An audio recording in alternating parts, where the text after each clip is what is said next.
प्यारे बच्चों अज आप करन जा रहे हाँ अंग्रेजी का lesson 4 a glass of milk. एक दुध का गिलास। ये आप वर्ड मीनिंग्स तो शुरू करांगे। नंबर 4 पर लिखा है स्पैलिंग्स। सब तो पहला है कंप्लीकेटेड। कंप्लीकेटेड मीनस गुंझलदार। फिर लिखा है डायग्नोज। डायग्नोज मीनस समस्या का निदान। तीजे नंबर पर लिखा है सर्जरी। जिस तरह डॉक्टर ऑपरेशन करते हैं उसमें ऑपरेशन भी कह देंगे, सर्जरी भी कह देंगे। अटेंशन। अटेंशन मीनस ध्यान। स्ट्रगल मीनस संघर्ष। डिस्कस मीनस गलबात। हुण असीं लैसन पढ़ना शुरू करते हैं। Let us read the play. एक नाटक है, प्ले जिन्हों कहते अंग्रेजी दे विच। उहदा सीन 1 दृश्य पहला की है टाइम, समा किहड़ा है आफ्टरनून, दोपहर तो बाद। लोकेशन स्थिति, मतलब वो शहर जां जिथे वो शहर वसिया उसकी स्थिति की है ब्लैकपूल, शहर का नाम है Blackpool. A small town in England, ये इंग्लैंड का एक छोटा नगर है। करैक्टर्स। करैक्टर्स मीनस इस नाटक के पात्र किहड़े है अ बॉय, एक लड़का, हॉवर्ड कैले जिसका नाम है हॉवर्ड कैले। अ लेडी, एक औरत है उसका नाम है अनीता। सीन हुण दृश्य है, शुरू होंदा है a small and a narrow street. Afternoon time a small boy selling things from door to door. एक छोटी अते तंग गली है, नैरो मीनस हुंदा तंग। छोटी अते तंग गली, दोपहर तो बाद दा समा। एक छोटा लड़का घर घर जाके किताबां वंड रहा है, किताबां वेच रहा है, वंड नहीं रहा, वेच रहा है। सैलिंग मीनस वेचना। बॉय टू हिमसैल्फ, लड़का अपने आप नूं कहंदा है I must sell 2 more books, मैं 2 होर किताबां जरूर वेचांगा। How will I give my school fee if I don't sell these books, जे मैं ये किताबां ना वेचियां तो मैं स्कूल की फीस किवें देवांगा। But it is a hot afternoon, पर अज बहुत गर्मी है। आई एम सो हंगरी, मैं बहुत भुखा हाँ। एंड थ्रस्टी, अते प्यासा भी। I think I must ask for some water from the next house, मैं सोचता हाँ कि मैनू अगले घर तो पानी मंग के पी लेना चाहिए है। The boy sees a small house, लड़के ने एक छोटा घर देखा। ही रिंग्स द बैल। बच्चों इत्थे आर अड अलग पाई हुई है तो INGS अलग पाया हुआ। प्रिंटिंग दे विच फर्क है। इकट्ठा वर्ड है रिंग्स। ही रिंग्स द बैल, उसने घंटी बजाई। A lady, a lady word भी इकट्ठा है, किताब की प्रिंटिंग दे विच थोड़ी जी गलती है।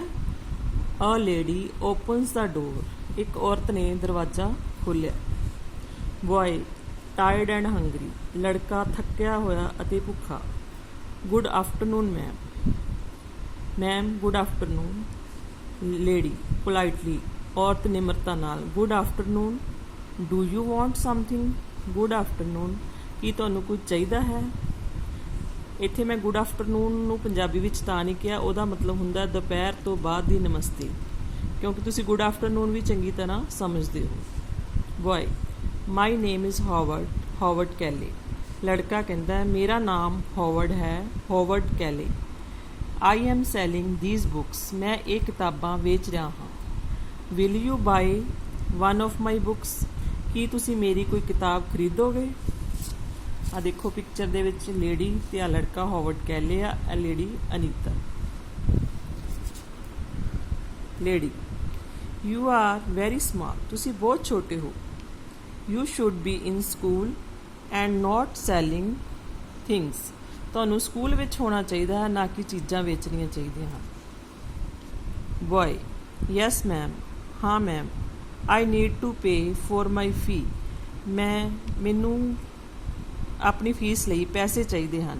For this reason I go door to door selling books, इसलिए मैं घर घर जाके किताबां वेचदा हाँ। And are hesitatingly can I get some water, उसने झिझकते हुए कहा ਕੀ ਮੈਨੂੰ ਕੁਝ ਪਾਣੀ ਮਿਲ ਸਕਦਾ ਹੈ? ਪਲੀਜ਼ ਕਿਰਪਾ ਕਰਕੇ। ਆਈ ਐਮ ਵੈਰੀ ਥਰਸਟੀ, ਮੈਨੂੰ ਬਹੁਤ ਪਿਆਸ ਲੱਗੀ ਹੈ, ਮੈਂ ਬਹੁਤ ਪਿਆਸਾ ਹਾਂ। The lady looks at him and says, ਔਰਤ ਨੇ ਉਸ ਵੱਲ ਦੇਖਿਆ ਅਤੇ ਬੋਲੀ, ਲੇਡੀ, ਸ਼ੋਰ, ਜ਼ਰੂਰ, ਜਸਟ ਅ ਫਿਊ ਮਿੰਟਸ, ਕੁਝ ਦੇਰ ਲਈ ਰੁਕੋ। ਚਾਈਲਡ, ਬੱਚੇ, goes inside and comes back with a glass, ਉਹ ਅੰਦਰ ਜਾਂਦੀ ਹੈ ਅਤੇ ਇੱਕ ਗਲਾਸ ਲੈ ਕੇ ਵਾਪਸ ਆਉਂਦੀ ਹੈ। Here you are, here's some milk, ਇਹ ਤੁਹਾਡੇ ਲਈ ਕੁਝ ਦੁੱਧ ਹੈ। You are so weak, ਤੁਸੀਂ ਬਹੁਤ ਕਮਜ਼ੋਰ ਹੋ। It appears you haven't eaten for days, ਇਸ ਤਰ੍ਹਾਂ ਲੱਗਦਾ ਹੈ ਕਿ ਤੁਸੀਂ ਕਾਫੀ ਦਿਨਾਂ ਤੋਂ ਕੁਝ ਨਹੀਂ ਖਾਧਾ। ਬॉय, ਲੜਕਾ, taking the glass from the lady and drinking it, ਉਹ ਉਸ ਔਰਤ ਤੋਂ ਦੁੱਧ ਦਾ ਗਲਾਸ ਲੈਂਦਾ ਹੈ ਅਤੇ ਪੀਂਦਾ ਹੋਇਆ, ਥੈਂਕ ਯੂ ਸੋ ਮਚ, ਤੁਹਾਡਾ ਬਹੁਤ ਧੰਨਵਾਦ ma'am. You are very kind, ਤੁਸੀਂ ਬਹੁਤ ਦਿਆਲੂ ਹੋ। How much do I owe you for the milk, ਮੈਨੂੰ ਇਸ ਦੁੱਧ ਲਈ ਕਿੰਨੇ ਪੈਸੇ ਦੇਣੇ ਪੈਣਗੇ?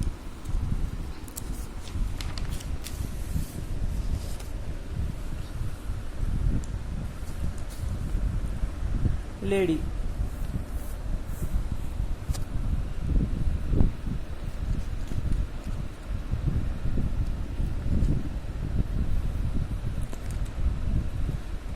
ਲੇਡੀ ਸਪੀਕਿੰਗ ਵਾਰਮਲੀ, ਔਰਤ ਬੋਲਦੀ ਹੋਈ, ਨਥਿੰਗ, ਕੁਝ ਵੀ ਨਹੀਂ।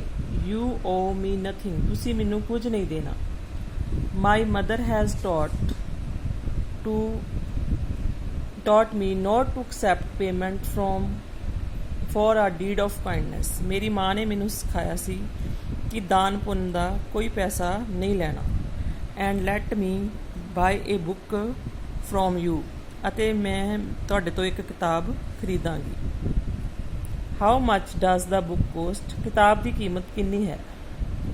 ਬॉय ਸਮਾਈਲਿੰਗ, ਲੜਕਾ ਮੁਸਕਰਾਉਂਦਾ ਹੋਇਆ, thank you ma'am, I will always remember this, ਮੈਂ ਹਮੇਸ਼ਾ ਇਹ ਗੱਲ ਯਾਦ ਰੱਖਾਂਗਾ। ਦ ਬੁੱਕ ਇਜ਼ ਫॉर £4.70, ਜਿਸ ਤਰ੍ਹਾਂ ਆਪਣੇ ਰੁਪਏ ਚੱਲਦੇ ਆ ਬੇਟਾ, ਇੰਗਲੈਂਡ ਦੇ ਵਿੱਚ ਪੌਂਡ ਚੱਲਦੇ ਆ। ਉਸ ਲੜਕੇ ਨੇ ਦੱਸਿਆ ਕਿ ਇਹ ਕਿਤਾਬ 4 ਪੌਂਡ ਅਤੇ 70 ਪੈਂਸ ਦੀ ਹੈ। The lady takes the book and hands over 5 pounds to the boy and tells him to keep the change, ਔਰਤ ਨੇ ਉਹ ਕਿਤਾਬ ਲਈ ਅਤੇ ਉਸ ਲੜਕੇ ਨੂੰ 5 ਪੌਂਡ ਦੇ ਦਿੱਤੇ। 4 ਪੌਂਡ ਤੇ 70 ਪੈਂਸ ਦੀ ਸੀ ਨਾ ਬੁੱਕ, ਤੇ ਉਸਨੇ 5 ਪੌਂਡ ਦੇ ਦਿੱਤੇ ਤੇ ਉਸ ਨੂੰ ਕਿਹਾ ਵੀ ਜਿਹੜੀ ਚੇਂਜ ਹੈ, ਮਤਲਬ ਜਿਹੜੇ ਪੈਸੇ ਉਹਨੇ ਬਾਕੀ ਵਾਪਸ ਦੇਣੇ ਸੀ ਉਸ ਲੜਕੇ ਨੇ ਔਰਤ ਨੂੰ, ਉਹ ਕਹਿੰਦੀ ਤੂੰ ਉਹ ਵੀ ਰੱਖ ਲਾ। The boy smiles and leaves the house, ਲੜਕਾ ਮੁਸਕਰਾਇਆ ਅਤੇ ਚਲਾ ਗਿਆ। He is happy and feels stronger, ਉਹ ਖੁਸ਼ ਅਤੇ ਮਜ਼ਬੂਤ ਮਹਿਸੂਸ ਕਰ ਰਿਹਾ ਸੀ। ਹੁਣ ਅਗਲਾ ਸੀਨ ਹੈ, ਇਹ ਪਹਿਲਾ ਸੀਨ ਸੀ ਪਲੇ ਦਾ, ਨਾਟਕ ਦਾ। ਹੁਣ ਦੂਜਾ ਸੀਨ ਹੈ, ਸੀਨ 2, ਮੈਨੀ ਈਅਰਸ ਲੇਟਰ, ਬਹੁਤ ਸਾਲਾਂ ਬਾਅਦ। ਟਾਈਮ, ਮਾਰਨਿੰਗ, ਸਮਾਂ ਕਿਹੜਾ ਹੈ? ਸਵੇਰ ਦਾ। ਪਿਛਲੇ ਪਲੇ ਦੇ ਵਿੱਚ ਕਿਹੜਾ ਸਮਾਂ ਸੀ? ਆਫਟਰਨੂਨ ਦਾ। ਹੁਣ ਕਾਹਦਾ? ਮਾਰਨਿੰਗ ਦਾ। ਲੋਕੇਸ਼ਨ, ਕਿੱਥੋਂ ਦੀ ਇਹ ਲੋਕੇਸ਼ਨ? ਸਥਿਤੀ ਕਿਹੜੀ ਹੈ? ਅ ਬਿਗ ਸਿਟੀ ਹੌਸਪੀਟਲ, ਸ਼ਹਿਰ ਦਾ ਇੱਕ ਬਹੁਤ ਵੱਡਾ ਹੌਸਪੀਟਲ ਹੈ। ਕਰੈਕਟਰਸ, ਪਾਤਰ ਕਿਹੜੇ ਕਿਹੜੇ ਹੈ? ਡਾਕਟਰ ਪੀਟਰ ਬਰਾਊਨ, ਇੱਕ ਡਾਕਟਰ ਪੀਟਰ ਬਰਾਊਨ ਨੇ, ਇੱਕ ਡਾਕਟਰ ਹਾਵਰਡ ਕੈਲੇ। ਤੁਸੀਂ ਸਮਝ ਹੀ ਗਏ ਹੋਵੋਗੇ ਨਾਮ ਪੜ੍ਹ ਕੇ। ਡਾਕਟਰ ਹਾਵਰਡ ਕੈਲੇ ਉਸ ਲੜਕੇ ਦਾ ਨਾਮ ਸੀ ਜੋ ਕਿ ਕਿਤਾਬਾਂ ਵੇਚਦਾ ਸੀ। Doctor Brown and doctor Kelly are discussing a case, doctor Brown ਤੇ ਡਾਕਟਰ ਕੈਲੇ ਹੈ ਕਿਸੇ ਕੇਸ ਬਾਰੇ ਗੱਲਬਾਤ ਕਰ ਰਹੇ ਆ। Doctor Kelly, it is difficult case, is it a difficult case doctor Brown? Doctor Kelly doctor Brown ਨੂੰ ਪੁੱਛਦੇ ਆ ਕਿ ਇਹ ਇੱਕ ਮੁਸ਼ਕਿਲ ਕੇਸ ਹੈ? Doctor Brown, yes it is complicated, ਹਾਂ ਇਹ ਬਹੁਤ ਗੁੰਝਲਦਾਰ ਹੈ। We have not yet been able to diagnose the problem, ਅਸੀਂ ਇਸ ਸਮੱਸਿਆ ਦਾ ਨਿਦਾਨ ਕਰਨ ਦੇ ਯੋਗ ਨਹੀਂ ਹਾਂ। Doctor Kaile coming near doctor Brown. Doctor Kelly doctor brown ਦੇ ਨੇੜੇ ਆਉਂਦੇ ਹੋਏ। ਹੂ ਇਜ਼ ਦਾ ਵੂਮੈਨ, ਇਹ ਔਰਤ ਕੌਣ ਹੈ। ਵੇਅਰ ਇਜ਼ ਸ਼ੀ ਫਰੋਮ, ਇਹ ਕਿੱਥੋਂ ਆਈ ਹੈ। And how did she become so ill, ਅਤੇ ਇਹ ਇਸ ਤਰ੍ਹਾਂ ਇੰਨੀ ਬਿਮਾਰ ਕਿਵੇਂ ਹੋ ਗਈ। Doctor Brown facing doctor Kelly. Doctor Brown doctor Kelly ਵੱਲ ਮੂੰਹ ਕਰਦੇ ਹੋਏ। ਸ਼ੀ ਇਜ਼ ਫਰੋਮ ਬਲੈਕਪੂਲ, ਉਹ ਬਲੈਕਪੂਲ ਤੋਂ ਆਈ ਹੈ। The doctors there advised her to come to this hospital as they could not understand her disease. ਉੱਥੋਂ ਦੇ ਡਾਕਟਰਾਂ ਨੇ ਇਸ ਔਰਤ ਨੂੰ ਇੱਥੇ ਭੇਜ ਦਿੱਤਾ ਕਿਉਂਕਿ ਉਹਨਾਂ ਨੂੰ ਇਸ ਦੀ ਬਿਮਾਰੀ ਦੀ ਸਮਝ ਨਹੀਂ ਆਈ। Disease means ਬਿਮਾਰੀ। It started with food poisoning but got complicated. ਇਹ ਜ਼ਹਿਰੀਲੇ ਭੋਜਨ ਨਾਲ ਸ਼ੁਰੂ ਹੋਈ ਸੀ ਪਰ ਹੁਣ ਗੁੰਝਲਦਾਰ ਬਣ ਗਈ ਹੈ। ਇਹ ਸਮੱਸਿਆ ਜ਼ਹਿਰੀਲੇ ਭੋਜਨ ਨਾਲ ਸ਼ੁਰੂ ਹੋਈ ਸੀ ਪਰ ਹੁਣ ਕਾਫੀ ਗੁੰਝਲਦਾਰ ਬਣ ਗਈ ਹੈ। perhaps means ਸ਼ਾਇਦ। her liver has got affected, ਸ਼ਾਇਦ ਉਸਦਾ ਲਿਵਰ ਹੈ ਉਹ ਪ੍ਰਭਾਵਿਤ ਹੋਇਆ ਹੈ। Doctor Kaile what from Blackpool, what from Blackpool, ਕੀ ਬਲੈਕਪੂਲ ਤੋਂ। That's where I come from, ਮੈਂ ਵੀ ਉੱਥੋਂ ਹੀ ਆਇਆ ਹਾਂ। Where is the lady, ਔਰਤ ਕਿੱਥੇ ਹੈ। Doctor Brown taking doctor Kelly to the hospital room. Doctor Brown doctor Kelly ਨੂੰ ਹਸਪਤਾਲ ਦੇ ਕਮਰੇ ਵਿੱਚ ਲੈ ਕੇ ਗਏ। Doctor Brown there she is, ਉਹ ਇੱਥੇ ਹੈ। ਸ਼ੀ ਨੀਡਸ ਇਮੀਡੀਏਟ ਸਰਜਰੀ, ਉਸਨੂੰ ਤੁਰੰਤ ਆਪਰੇਸ਼ਨ ਦੀ ਲੋੜ ਹੈ।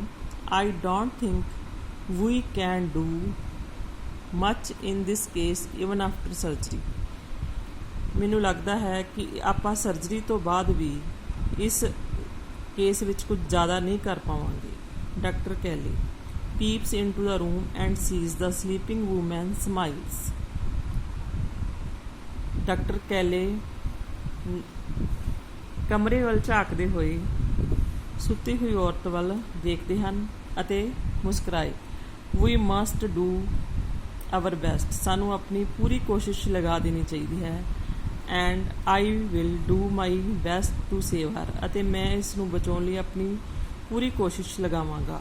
Doctor Brown sure doctor, we will make all possible efforts to save her, ਜ਼ਰੂਰ ਡਾਕਟਰ ਸਾਹਿਬ, ਅਸੀਂ ਇਸ ਨੂੰ ਬਚਾਉਣ ਲਈ ਆਪਣੇ ਸਾਰੇ ਸੰਭਵ ਯਤਨ ਕਰਾਂਗੇ। Do you know her, ਕੀ ਤੁਸੀਂ ਉਸ ਨੂੰ ਜਾਣਦੇ ਹੋ। Doctor Kaile smiles again, doctor Kaile ਫਿਰ ਮੁਸਕਰਾਏ।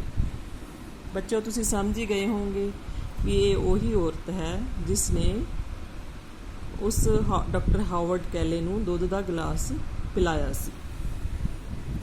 ਹੁਣ ਅਗਲਾ ਸੀਨ ਹੈ ਸੀਨ 3 ਲੋਕੇਸ਼ਨ। ਲੋਕੇਸ਼ਨ ਸਥਿਤੀ ਕੀ ਹੈ। ਅ ਰੂਮ ਇਨ ਦਾ ਹਸਪੀਟਲ, ਹਸਪਤਾਲ ਦਾ ਇੱਕ ਕਮਰਾ। ਕਰੈਕਟਰਸ ਕਿਹੜੇ ਕਿਹੜੇ ਆ। ਪਾਤਰ ਦਾ ਲੇਡੀ, ਉਹੀ ਔਰਤ ਜੋ ਬਿਮਾਰ ਸੀ।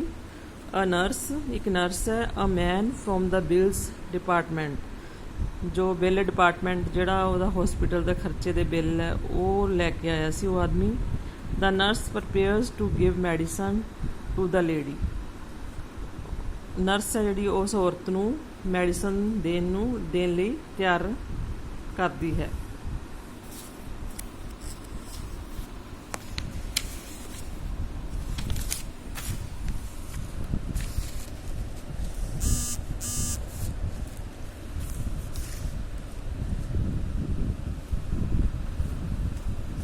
ਮੈਨ giving some papers to the nurse, ਉਹ ਆਦਮੀ ਨਰਸ ਨੂੰ ਕੁਝ ਪੇਪਰ ਦਿੰਦਾ ਹੋਇਆ। ਇਜ਼ ਸ਼ੀ ਫੀਲਿੰਗ ਬੈਟਰ, ਕੀ ਹੁਣ ਇਹ ਚੰਗਾ ਮਹਿਸੂਸ ਕਰ ਰਹੀ ਹੈ। She is lucky that doctor Howard Kelly handled her case, ਇਹ ਬਹੁਤ ਖੁਸ਼ਕਿਸਮਤ ਹੈ ਕਿ ਡਾਕਟਰ ਹਾਵਰਡ ਕੈਲੇ ਨੇ ਇਸ ਦਾ ਕੇਸ ਆਪਣੇ ਹੱਥਾਂ ਵਿੱਚ ਲਿਆ। ਦਿਸ ਇਜ਼ ਹਰ ਬਿੱਲ, ਇਹ ਉਸ ਦਾ ਬਿੱਲ ਹੈ। She needs to pay within 2 days, ਇਹ ਬਿੱਲ ਉਸ ਨੂੰ 2 ਦਿਨਾਂ ਵਿੱਚ ਦੇਣਾ ਪਵੇਗਾ। ਸ਼ੋ ਹਰ ਦਾ ਬਿੱਲ, ਉਸ ਨੂੰ ਇਹ ਬਿੱਲ ਦਿਖਾ ਦਿਓ। Nurse taking the bill from the man, nurse ਉਸ ਆਦਮੀ ਤੋਂ ਬਿੱਲ ਲੈਂਦੀ ਹੋਈ। ਯੂ ਆਰ ਰਾਈਟ, ਤੁਸੀਂ ਠੀਕ ਕਹਿੰਦੇ ਹੋ। ਸ਼ੀ ਇਜ਼ ਲੱਕੀ, ਉਹ ਬਹੁਤ ਕਿਸਮਤ ਵਾਲੀ ਹੈ। And you and yes, she is much better and healthier. ਹੁਣ ਉਹ ਕਾਫੀ ਅੱਛੀ ਅਤੇ ਤੰਦਰੁਸਤ ਹੈ. Nurse gives medicine to the lady. Nurse ਨੇ ਉਸ ਔਰਤ ਨੂੰ ਦਵਾਈ ਦਿੱਤੀ. Nurse handing over the bill to the lady. Nurse ਉਸ ਔਰਤ ਨੂੰ ਬਿੱਲ ਦਿੰਦੀ ਹੋਈ. Here is your medicine. ਇਹ ਤੁਹਾਡੀ ਦਵਾਈ ਹੈ. And this is your bill. ਇਹ ਤੁਹਾਡਾ ਬਿੱਲ ਹੈ. ਐਜ਼ ਪਰ ਦ ਹੋਸਪਿਟਲ ਰੂਲਸ. ਹਸਪਤਾਲ ਦੇ ਨਿਯਮਾਂ ਅਨੁਸਾਰ you need to pay the bill in 2 days. ਤੁਹਾਨੂੰ 2 ਦਿਨਾਂ ਦੇ ਵਿੱਚ ਇਹ ਬਿੱਲ ਦੇਣਾ ਪਵੇਗਾ. Lady looking worried. ਚਿੰਤਾ ਕਰਦੀ ਹੋਈ ਔਰਤ ਬੋਲੀ. The hospital seems to be very expensive. ਇਹ ਹਸਪਤਾਲ ਬਹੁਤ ਮਹਿੰਗਾ ਹੈ. Nurse yes ma'am, it is the most expensive hospital in London. ਇਹ ਲੰਡਨ ਦਾ ਸਭ ਤੋਂ ਮਹਿੰਗਾ ਹਸਪਤਾਲ ਹੈ. Lady looks at the bill. It will take me a lifetime to pay the bill. ਮੈਨੂੰ ਇਹ ਬਿੱਲ ਦੇ ਪੈਸੇ ਚੁਕਾਉਣ ਲੱਗੇ ਸਾਰੀ ਜ਼ਿੰਦਗੀ ਲੱਗ ਜਾਵੇਗੀ. It is signed by doctor Howard Kelly. ਇਹ ਡਾਕਟਰ ਹਾਵਰਡ ਕੈਲੇ ਨੇ ਸਾਈਨ ਕੀਤਾ ਹੈ. Nurse yes, he is very kind. ਹਾਂ, ਉਹ ਬਹੁਤ ਦਿਆਲੂ ਹਨ. He took special care of you. ਉਹਨਾਂ ਨੇ ਤੁਹਾਡੀ ਖਾਸ ਦੇਖਭਾਲ ਕੀਤੀ ਹੈ. He is from your city. ਉਹ ਤੁਹਾਡੇ ਸ਼ਹਿਰ ਵਿੱਚੋਂ ਹਨ. Lady looking interested. ਦਿਲਚਸਪੀ ਨਾਲ ਦੇਖਦੀ ਹੋਈ. ਰੀਅਲੀ? ਕੀ ਸੱਚਮੁੱਚ? Is he from ਬਲੈਕਪੂਲ. ਕੀ ਉਹ ਬਲੈਕਪੂਲ ਤੋਂ ਹੈ? Nurse yes he is. Let me see your bill madam. ਲਓ ਮੈਨੂੰ ਤੁਹਾਡਾ ਬਿੱਲ ਦਿਖਾਓ. Takes the bill and looks at it. ਅਤੇ ਇਸ ਵੱਲ ਦੇਖਿਆ. And smiles. ਅਤੇ ਮੁਸਕਰਾਈ. Yes something is written on it. ਇਸ ਬਿੱਲ 'ਤੇ ਕੁਝ ਲਿਖਿਆ ਹੈ. Did you see it. ਕੀ ਤੁਸੀਂ ਇਹ ਦੇਖਿਆ? Lady no, let me see it again. ਲਿਆਓ ਮੈਨੂੰ ਇਸ ਨੂੰ ਦੁਬਾਰਾ ਦੇਖਣ ਦਿਓ. Reads allowed with tears in her eyes. ਆਪਣੀਆਂ ਅੱਖਾਂ ਵਿੱਚ ਹੰਝੂ ਭਰਦੀ ਹੋਈ ਉਸਨੇ ਦੁਬਾਰਾ ਬਿੱਲ ਪੜ੍ਹਿਆ. Paid in full years ago with A glass of milk. ਇੱਥੇ ਬੇਟੇ ਫੁੱਲ ਲਿਖਿਆ, ਇੱਥੇ ਸ਼ਾਇਦ ਫਿਊ ਆਉਣਾ ਵੀ ਕੁਝ ਸਾਲ ਪਹਿਲਾਂ. ਪੇਡ ਇਨ ਫੁੱਲ ਈਅਰਸ ਅਗੋ ਨਹੀਂ, ਪੇਡ ਇਨ ਫਿਊ ਈਅਰਸ ਅਗੋ. ਵੀ ਤੁਸੀਂ ਇਹ ਬਿੱਲ ਹੈ ਜਿਹੜਾ ਕੁਝ ਸਾਲ ਪਹਿਲਾਂ ਇੱਕ ਗਲਾਸ ਦੁੱਧ ਦੇ ਬਦਲੇ ਚੁਕਾ ਚੁੱਕੇ ਹੋ. Doctor Howard Kaile. ਤੁਸੀਂ ਸਮਝ ਗਏ ਹੋਵੋਗੇ ਕਿ ਕੀ ਲਿਖਿਆ ਹੈ ਵੀ ਤੁਸੀਂ ਤੁਹਾਨੂੰ ਇਹ ਬਿੱਲ ਦੇਣ ਦੀ ਲੋੜ ਨਹੀਂ. ਇਹ ਜਿਹੜਾ ਤੁਸੀਂ ਮੈਨੂੰ ਇੱਕ ਗਲਾਸ ਦੁੱਧ ਦਾ ਦਿੱਤਾ ਸੀ ਉਹ ਬਿੱਲ ਚੁਕਾਇਆ ਜਾ ਚੁੱਕਾ ਬਹੁਤ ਸਾਲ ਪਹਿਲਾਂ, ਕਿਉਂਕਿ ਉਸ ਲੇਡੀ ਨੇ ਉਸ ਸਮੇਂ ਉਸ ਦੀ ਮਦਦ ਕੀਤੀ ਸੀ. ਅਤੇ ਹੁਣ ਉਹ ਜਿਹੜਾ ਲੜਕਾ ਮਿਹਨਤ ਕਰਕੇ ਡਾਕਟਰ ਬਣ ਗਿਆ, ਡਾਕਟਰ ਹਾਵਰਡ ਕੈਲੇ. ਅਤੇ ਉਹਨਾਂ ਨੇ ਉਸ ਲੇਡੀ ਨੇ ਉਸ 'ਤੇ ਲੜਕੇ 'ਤੇ ਤਰਸ ਕੀਤਾ ਸੀ, ਉਸ ਦੇ ਬਦਲੇ ਉਸ ਦਾ ਇਲਾਜ ਮੁਫਤ ਵਿੱਚ ਕੀਤਾ ਹੈ. ਇਸ ਲਈ ਉਹਨਾਂ ਨੇ ਲਿਖਿਆ ਹੈ paid in full years ago with paid in few years ago with a glass of milk. Lady ਆ ਦੇਖੋ, ਆ ਬਿੱਲ ਦੀ ਫੋਟੋ ਵੀ ਦਿਖਾਈ ਹੈ. ਕੈਂਸਲਡ ਲਿਖਿਆ ਉੱਤੇ. 2250 ਪਾਉਂਡ ਦਾ ਸੀਗਾ. ਠੀਕ ਹੈ, ਥੱਲੇ ਆ ਵੇਖੋ ਡਾਕਟਰ ਹਾਵਰਡ ਕੈਲੇ ਦੇ sign. Paid in full years ago with a glass of milk. Lady God bless Howard. Howard ਤੁਹਾਨੂੰ ਰੱਬ ਦਾ ਆਸ਼ੀਰਵਾਦ ਹੈ. I am very happy. ਮੈਂ ਬਹੁਤ ਖੁਸ਼ ਹਾਂ. My faith in God and goodness of people has become stronger today. ਮੈਂ ਲੋਕਾਂ ਦੀ ਮੇਰਾ ਜਿਹੜਾ ਵਿਸ਼ਵਾਸ ਸੀ ਰੱਬ ਵਿੱਚ ਅਤੇ ਲੋਕਾਂ ਦੀ ਚੰਗਿਆਈ ਵਿੱਚ ਉਹ ਹੋਰ ਮਜ਼ਬੂਤ ਹੋ ਗਿਆ ਹੈ. ਬੇਟੇ ਇਸ ਕਹਾਣੀ ਤੋਂ ਸਾਨੂੰ ਇਹ ਸਿੱਖਿਆ ਮਿਲਦੀ ਹੈ. ਇਹ ਕਹਾਣੀ ਇੱਥੇ ਖਤਮ ਹੁੰਦੀ ਹੈ. ਇਸ ਕਹਾਣੀ ਤੋਂ ਸਾਨੂੰ ਇਹ ਸਿੱਖਿਆ ਮਿਲਦੀ ਹੈ ਗਲਾਸ ਆਫ ਮਿਲਕ ਤੋਂ, ਕਿ ਸਾਨੂੰ ਜੇ ਅਸੀਂ ਕਿਸੇ ਦਾ ਭਲਾ ਕਰਦੇ ਹਾਂ ਤਾਂ ਉਹ ਚੰਗਿਆਈ ਕਿਸੇ ਨਾ ਕਿਸੇ ਰੂਪ ਵਿੱਚ ਸਾਡੇ ਤੱਕ ਜ਼ਰੂਰ ਪਹੁੰਚਦੀ ਹੈ. ਧੰਨਵਾਦ.